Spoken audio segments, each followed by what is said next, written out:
This episode is brought to you by Amazon Prime.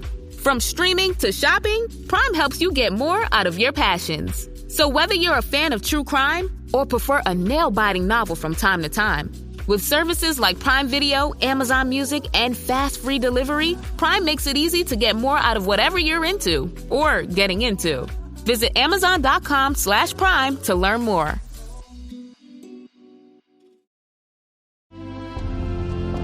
Ford Blue Cruise hands-free highway driving takes the work out of being behind the wheel, allowing you to relax and reconnect, while also staying in control. Enjoy the drive in Blue Cruise-enabled vehicles like the F-150, Explorer, and Mustang Mach-E. Available feature on equipped vehicles. Terms apply. Does not replace safe driving. See Ford.com/Blue Cruise for more details. We'll be introducing Bill McKibben, a brand new book, and we'll ID him. Here Comes the Sun. He has some very important things to say about the environmental concerns about climate change that I think everybody within the sound of my voice and his would certainly like to hear to give you an opinion. And also joining us throughout this 1 hour would be a good friend of ours, radio talk show host Richard Dugan of Tell Me Your Story from a popular radio station in Southern California. He spent well over 25 years, as he continued to do in his par excellence, discussing interesting issues, that is, with very important guests, not only talking about science, the environment, and, of course, American exceptionalism himself. But let me do a brief analysis and ID of our first guest that we have here on the radio show this morning. We're going to be speaking with Bill McKibben. Who's he? An American environmentalist, author, and journalist who has written extensively on the impact of global warming. He's the Schumann Distinguished Scholar at Middlebury College in Vermont and leader of the climate campaign group called 350.org. He has authored a dozen books about the environment, including his first, The End of Nature in 1989, about the seriousness, in his opinion, of climate change. And Falter, Has the Human Game Begun to Play Itself Out, in 2019, about the state of environmental challenges facing humanity and future prospects. His brand new book, which interestingly enough, is just about coming out as we speak, and it is. It's Here Comes the Sun. He himself, author Bill McKibben.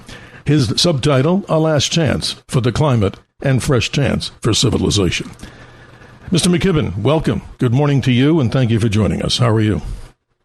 Doctor, what a pleasure to be with you. It's been a beautiful day up here in the mountains of the East, and it's a pleasure to join you at the end of it.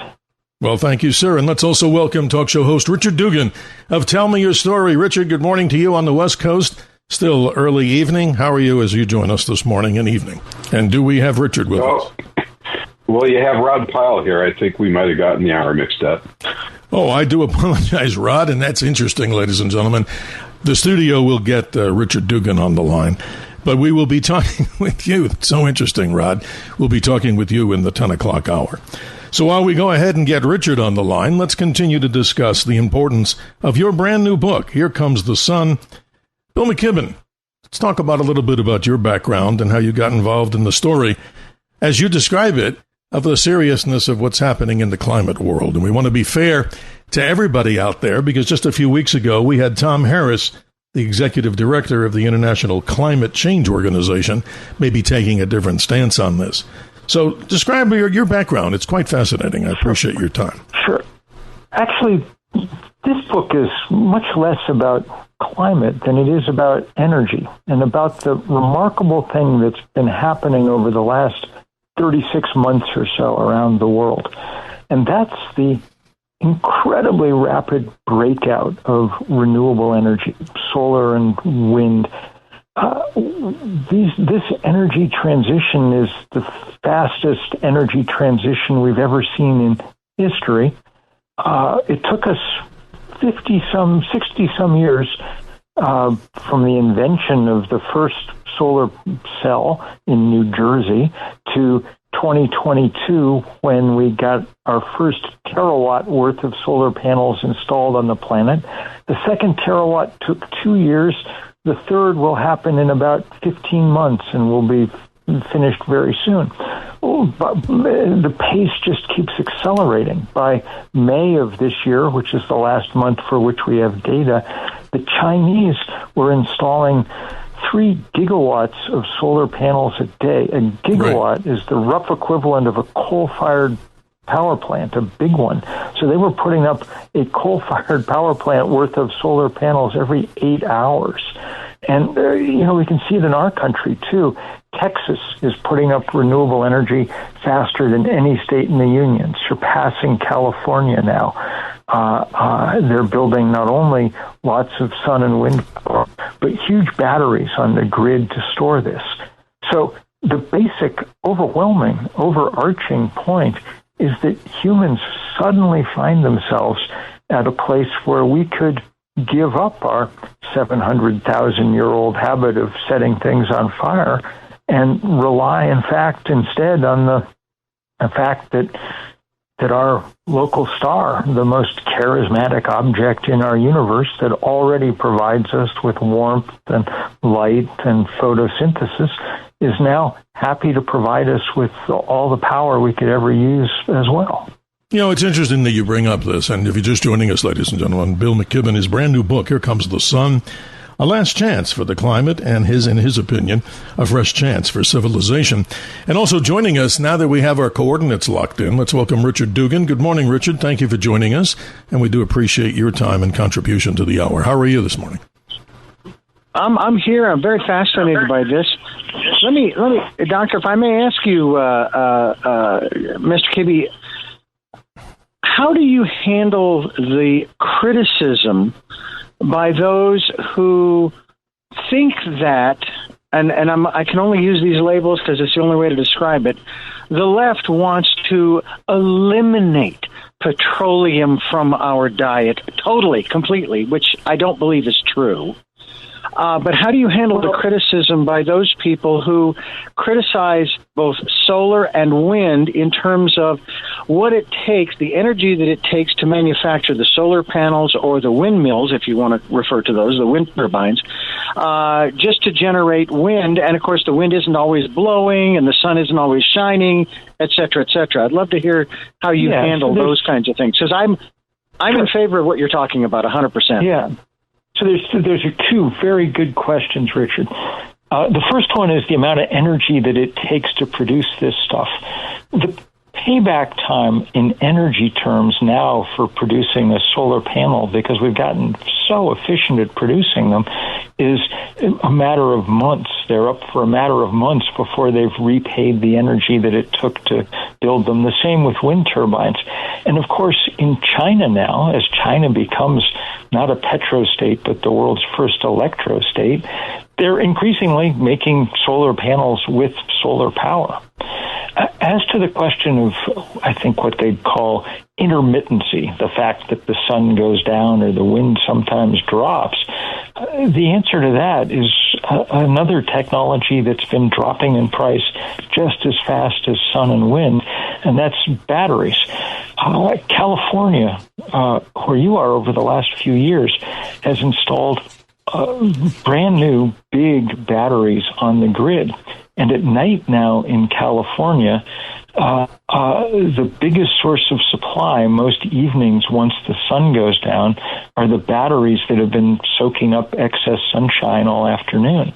The bottom line in California is that the state, which is, of course, the 4th largest economy in the world, is using 40% less natural gas to make electricity than they were this is interesting. 2 years ago. 2 years Well, gentlemen, ago. let me jump in here to take command here back, because I want to make sure the most important part of this radio show, and I'm sure both of you would agree, is those out there that are listening around the nation and the world. And always, ladies and gentlemen, we value your contribution in the form of what we like as one of the 4 types of conversation in dialogue. And to do that, you can get in on the line, and hopefully it'll be a quick line at 1-800-848-9222, 1-800-848-9222. If you're just joining us, we're speaking with Bill McKibben. He has a brand new book, Here Comes the Sun, heavy emphasis on the necessity of solar power and maybe other alternative forms of energy. And Richard Dugan of Tell Me Your Story from California. And I apologize to the audience for the lack of the rapid response here as far as when we're hearing and talking. There could be some sort of a lag.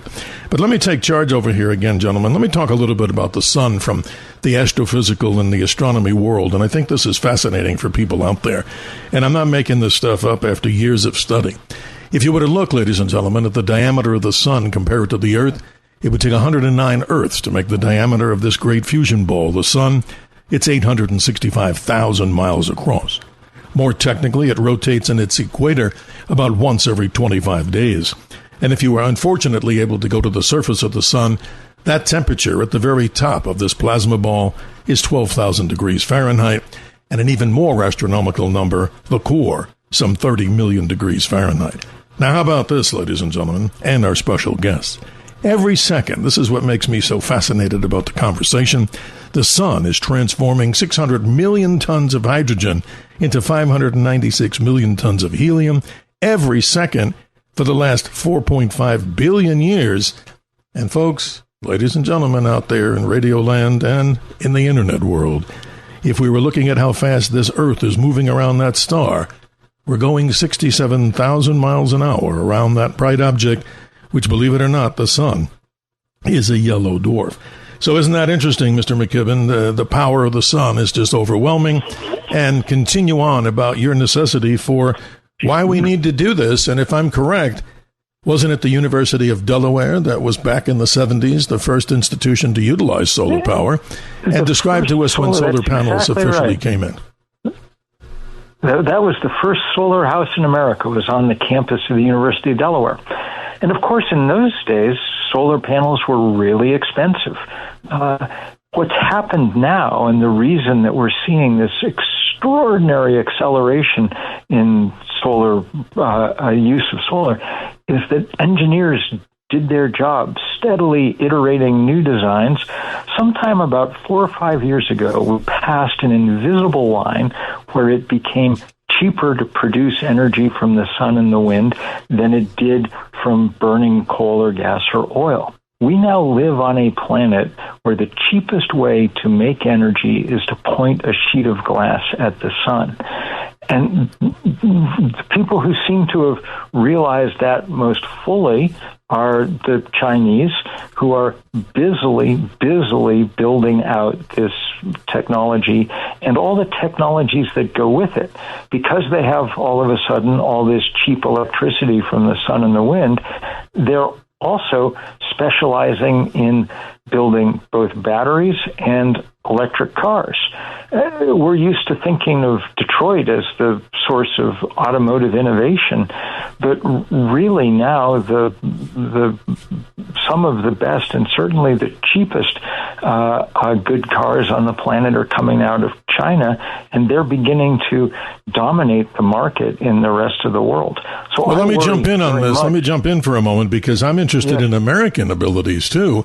And can you give us some statistics that maybe there's a way, and I don't know this, that's why we have great guests like yourself and Richard to discuss these issues.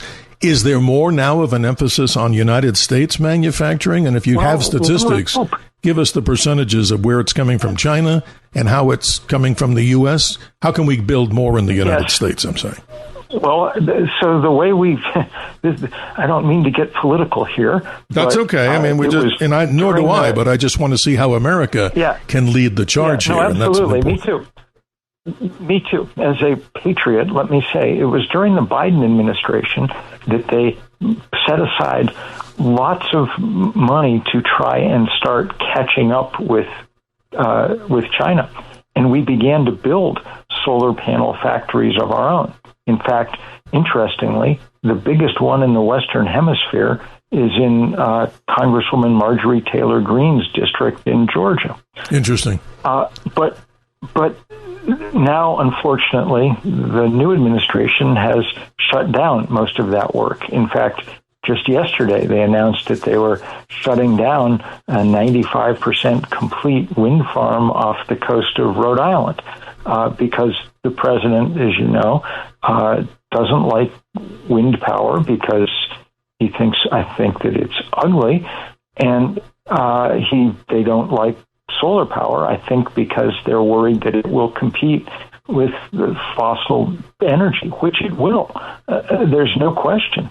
Sure. But that's the direction that the world is moving. And I worry very much that if we don't start catching up, 10 years from now, visitors will come to America just to sort of gawk at it will be kind of the colonial Williamsburg of internal combustion instead of the trendsetters here that we could be if we got to work on this stuff.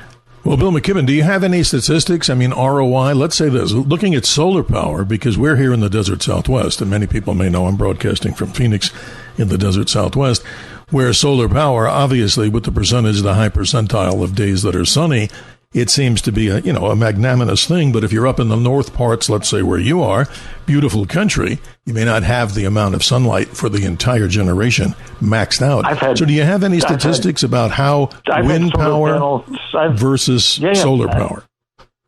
I've had solar panels on my roof in Vermont for a quarter century, and they do a wonderful job.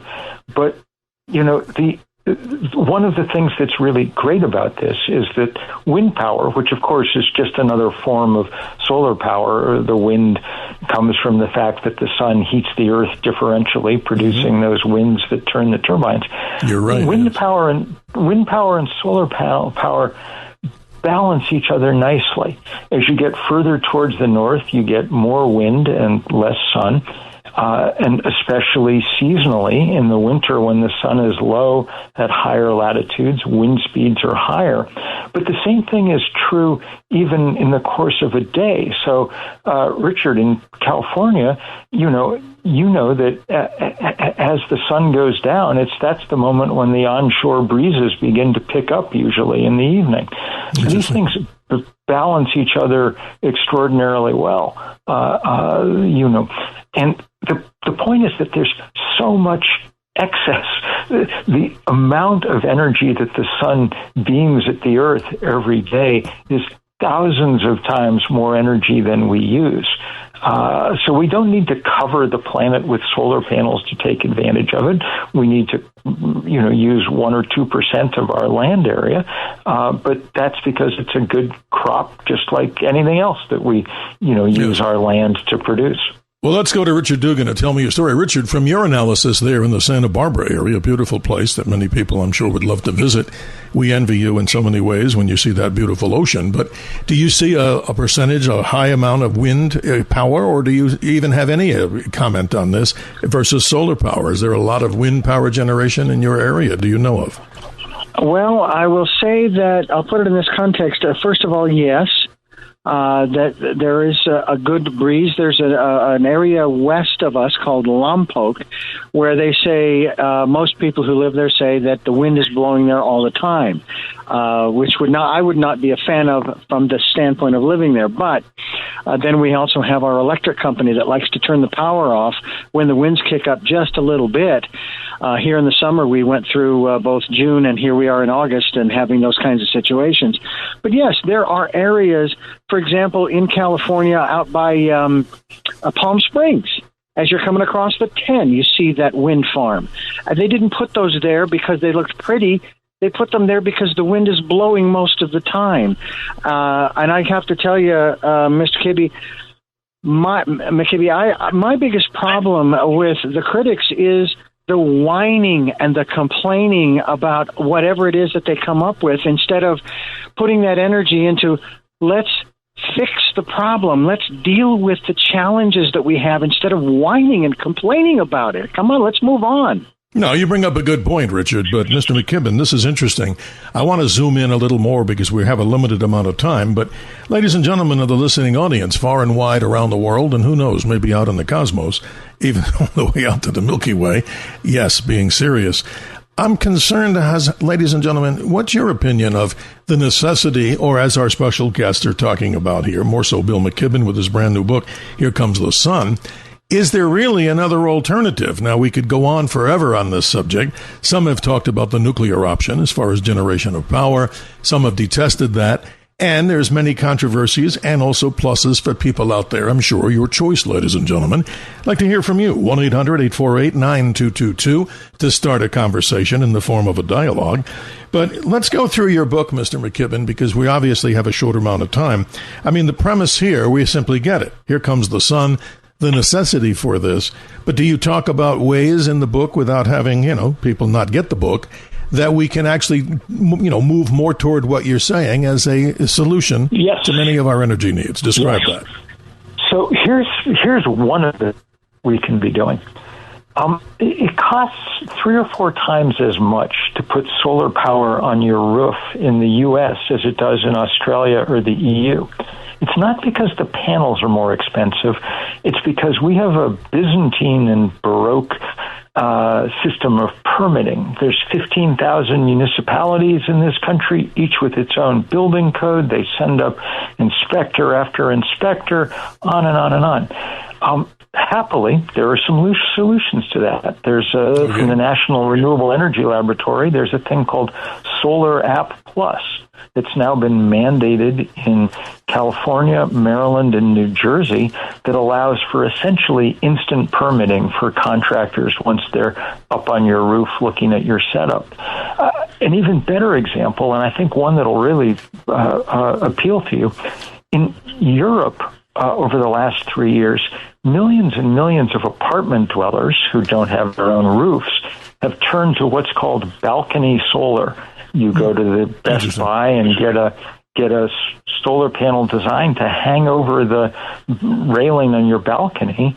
You plug it directly into the wall, and in many cases, it's producing a quarter of the power that people use.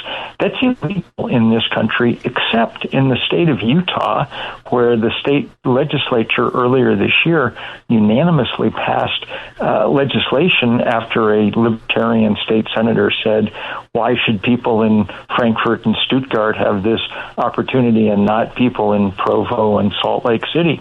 And so now if you go on YouTube, you'll get lots of videos of people, Utahns, putting up their balcony solar and turning on the sun, as it were.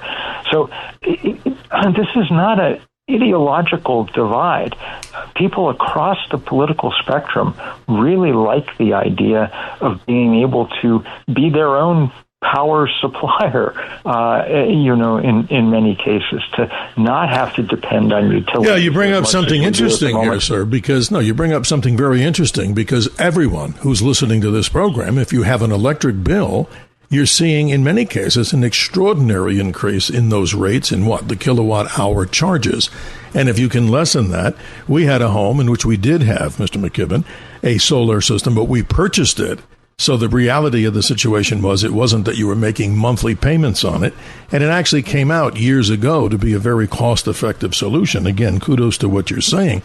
But again, with people looking at these electric bills, look at how hot it has been right here in the Northern Hemisphere and in other parts of the country. All other solutions, and you just brought one to the table, you could look, if you're an apartment dweller, and do something about hopefully lessening the power that you have to pay from the electric company. And obviously, what do we do about that? And we stand still. We're going to just have to pay more for the electric. Here's a solution you're bringing to the table. And I appreciate that. It's exactly right. It's an exciting time. We're in our mind, we file this stuff under the label of alternative energy.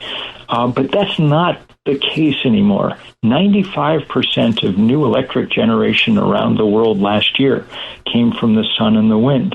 So in our minds, we think of this stuff still as the kind of Whole Foods of energy, nice but pricey. It's actually the Costco of energy. It's cheap, it's available in bulk, it's on the shelf ready to go. No, I appreciate that. And, we'll get back with Richard Dugan of Tell Me Your Story in the next 30 minutes as we continue here just before the bottom of the hour with the hard break just around the corner. But it is interesting. So describe to us, this book is available. It just came out, if I'm correct, reading August the 19th, which is just days ago. And as always, books are available wherever good books are sold, right, Mr. McKibben? Yeah, absolutely. It should be in every bookstore by now.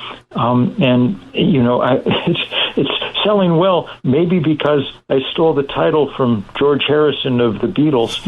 And it turns out that that's the most popular Beatles song there is streaming online. So Here Comes the Sun is a kind of joyful message for a lot of people.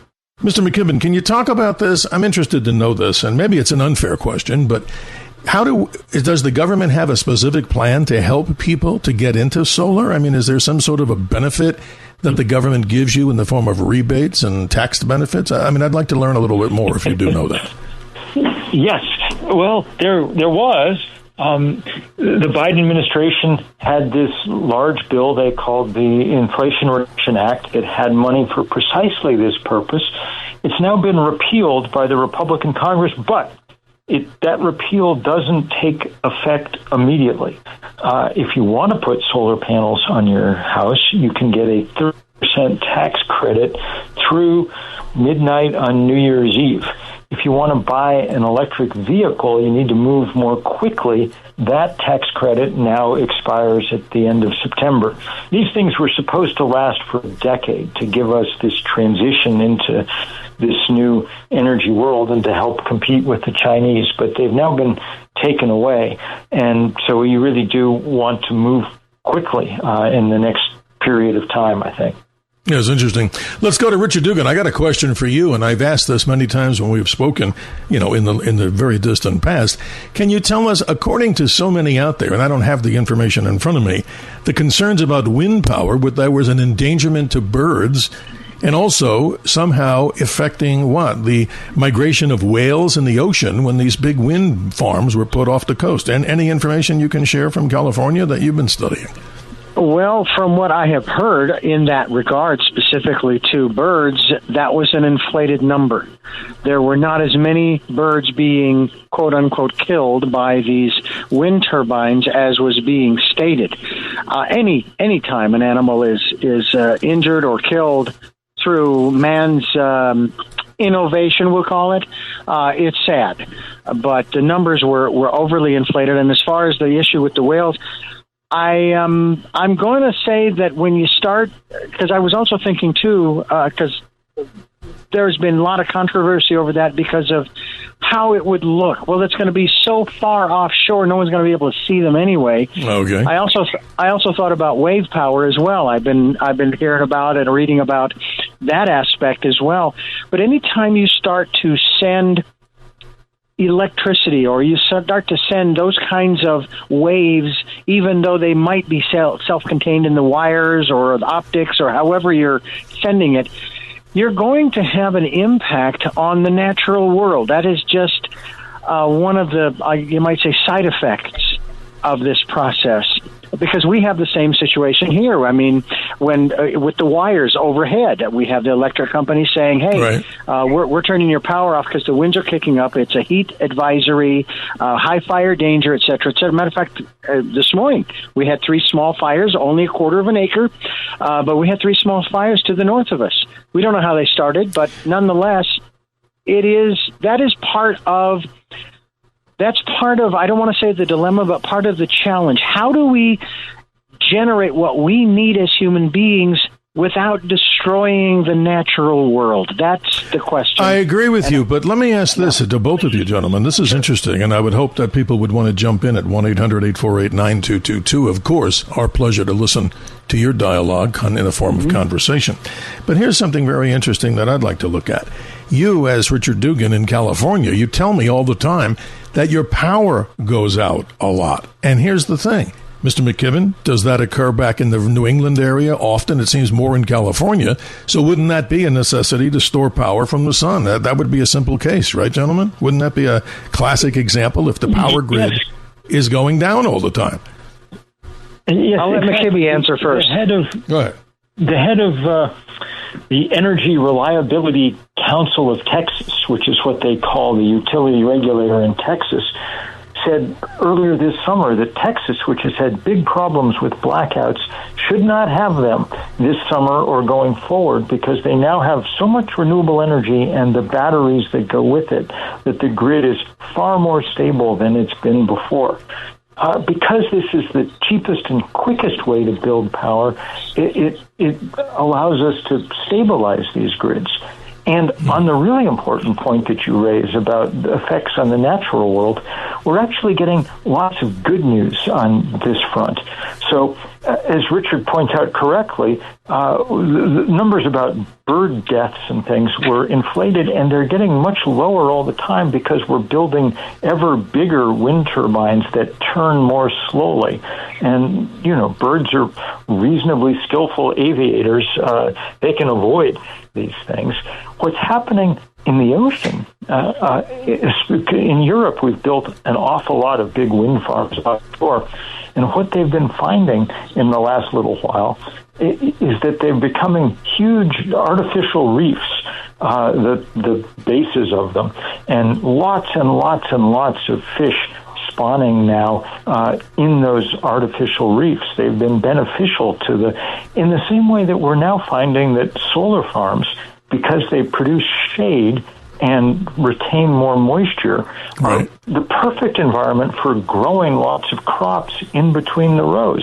I was just looking at a study today from France showing that wine grape yields were increasing 60% when you were growing the vines in and among the solar panels, because there was that shade there for them.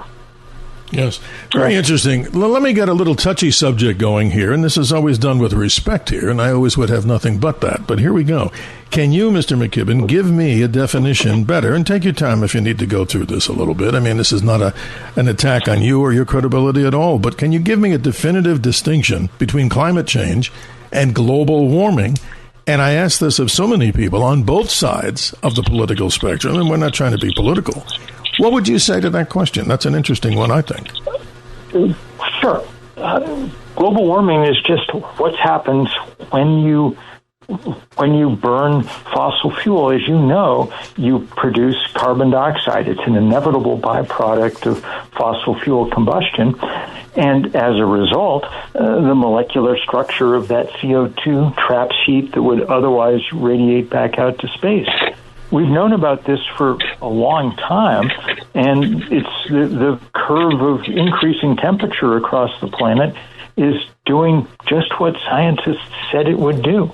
The temperature goes up, and then as it goes up, we see lots of other really fascinating physical phenomena starting to follow. So, for instance, one of the things that's clearly happening on our planet now is that the jet stream gets stuck in strange high-amplitude patterns. And the reason is that, as you know, the jet stream's driven by the difference in temperature between the equator and the poles. Correct. And as we're melting ice at the poles, that's reducing that temperature differential. By the same token, the Gulf Stream, which is 100 times the volume of the Amazon River, works because of the salinity differences, the density differences in seawater. As we're melting all that ice up in the Arctic and pouring lots of fresh water in, the salinity differences are diminishing, and as a result, the Gulf Stream is beginning to flicker and falter. So we're now at the point where the biggest kind of systems on our planet are being dramatically affected. The one that's most obvious to us all on the planet is simply that warm air holds more water vapor than cold. That's just basic physics. What that means is that in arid areas, we're getting much more evaporation, and when it gets hot, we then get fire, like those remarkable fires burning in the boreal forests of Canada this summer and coloring our air. But once that water vapor is up in the atmosphere, it only, on average, a molecule of water vapor only stays up in the air about 7 days.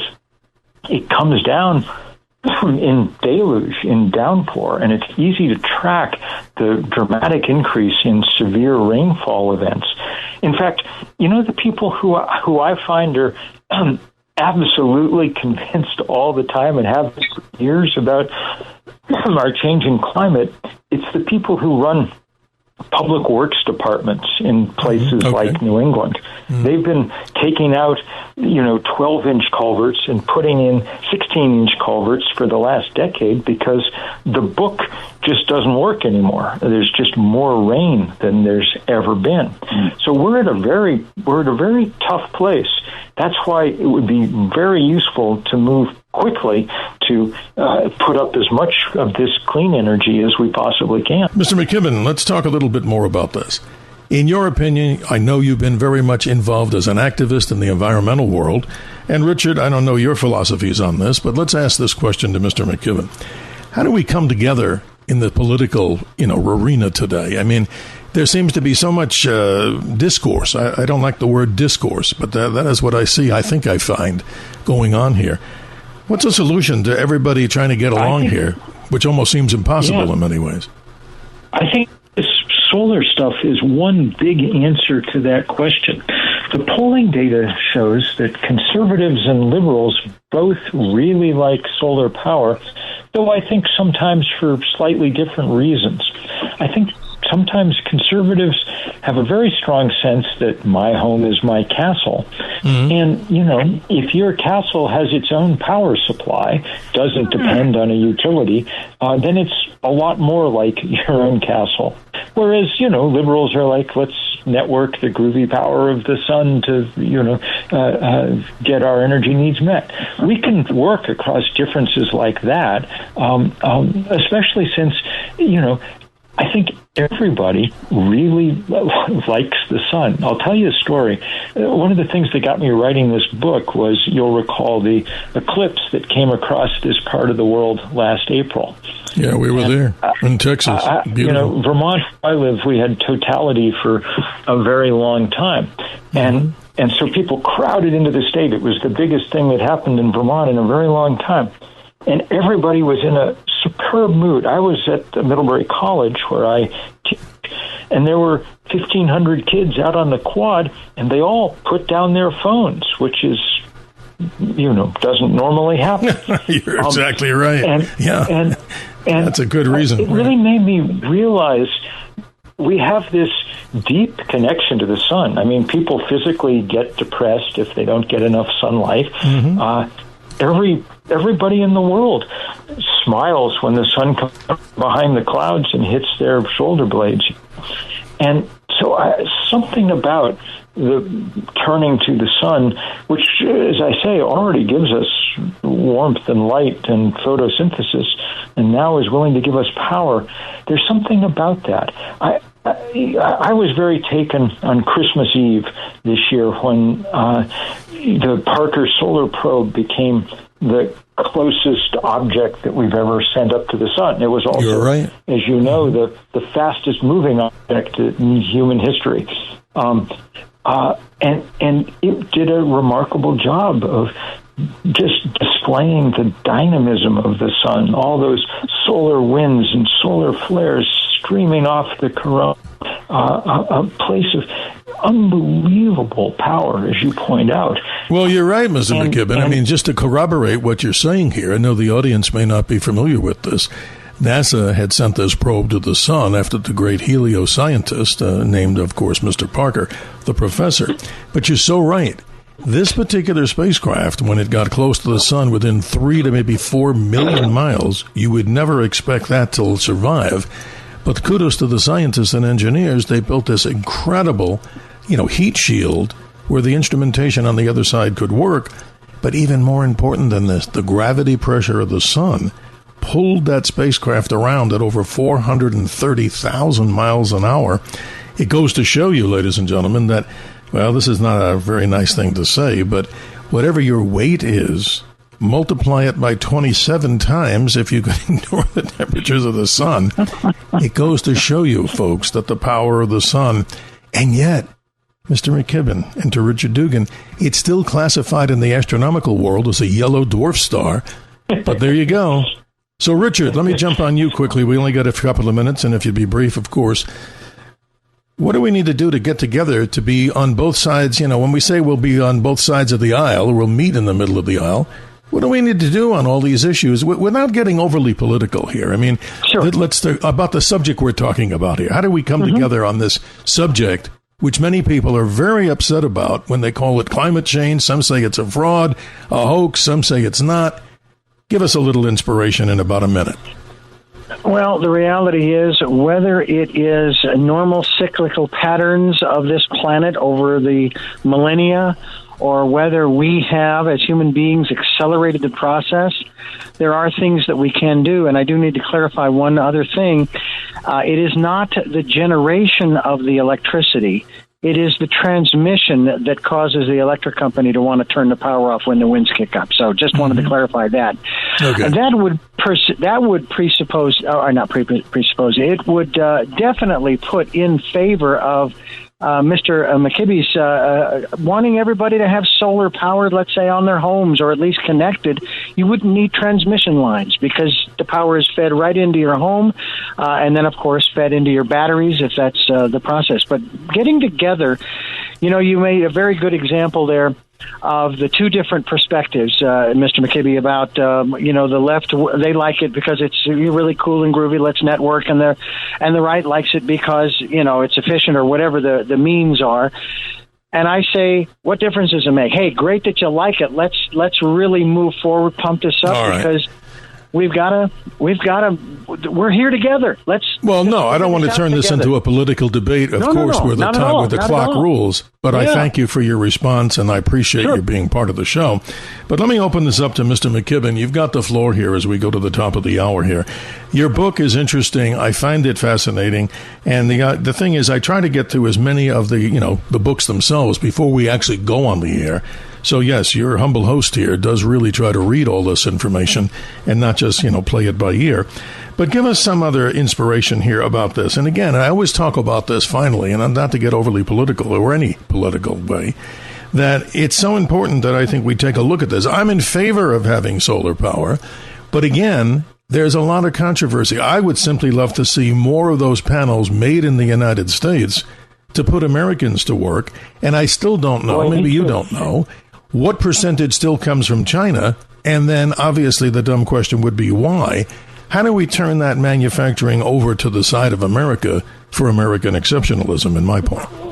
Well, absolutely. And that's why it was such a shame that the Congress this year got rid of those incentives for doing just that. But we're perfectly capable of making all these things here. As I say, this was all invented down the street from WABC at Bell Labs in New Jersey. You're right. Funded by Americans dumping dimes in payphones in the 1950s, You got it. So it's a great triumph for Americans, and one we shouldn't turn our back on. We do not want to cede the future to the Chinese. That's a very bad idea. But that's what's happening right now, because this is clearly the great technological innovation of this era. And there's no reason to not play a big role in that innovation. It makes me very sad as an American,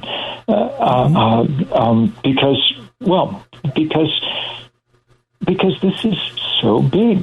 The scale of this energy transition, we're talking trillions and trillions of dollars that'll be spent around the world over the next decade as people buy solar panels, as they put them up. And there was a big story in today's paper saying that all the countries of Africa are now busily buying Chinese solar panels because that's who's making them. And so we're going to lose influence of all kinds, influence that really is rightly ours, because that's where this stuff was invented. No, you bring up some good points, and I want to thank you, Richard Dugan, for joining us as the clock runs out at the top of the hour. Always good commentary from you, as you and I, of course, know each other for many, many years, introducing you to this particular experience, the Dr. Sky experience. But again, Mr. McKibben, this is interesting to me, and I know you would wholeheartedly agree. I love the concept of having critical thinking and dialogue.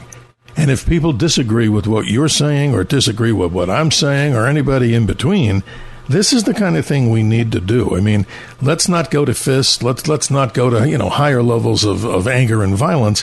What we need, and maybe I'm preaching to the choir here, in my opinion, critical thinking on every subject is important. But how do we maintain, how do we learn the processes of critical thinking and dialogue? Because remember before, and not to sound like we're in school, ladies and gentlemen, the 4 types of conversation that we were talking about before, we like dialogue the best. And I think it's so important. Unfortunately, it may sound like I'm whining, But in the world today, would you not agree, Mr. McKibben? It seems like we don't see a lot of emphasis on common sense, critical thinking, and that particular methodology of disagreeing so that we can find solutions. You get the final word. This is why I write books, so that I can lay out information for people that they don't already know about, and then they can do with it what they will, assimilate it into their own mental frameworks. But we need, and in this case, that information is good news. Good news that we have a brand new option. It's now the cheapest possible option. So whether or not you're concerned about climate change, everyone is concerned about how much money they're spending. And you're right, electricity bills are going through the roof. Absolutely. Time to pay some attention to all that free energy that comes pouring down out of the sky every day. Bill McKibben, thank you for joining us, and Richard Dugan, thank you the same. Mr. McKibben, how do people get in touch with you if they'd like to have some more conversation with you? What's the best method? They can join us at Sunday.Earth.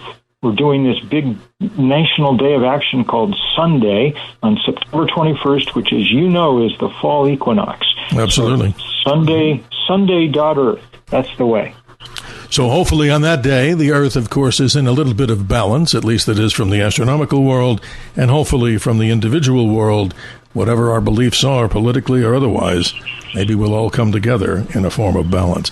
Thank you, Mr. Bill McKibben, and thank you, Richard Dugan, for joining us. My pleasure.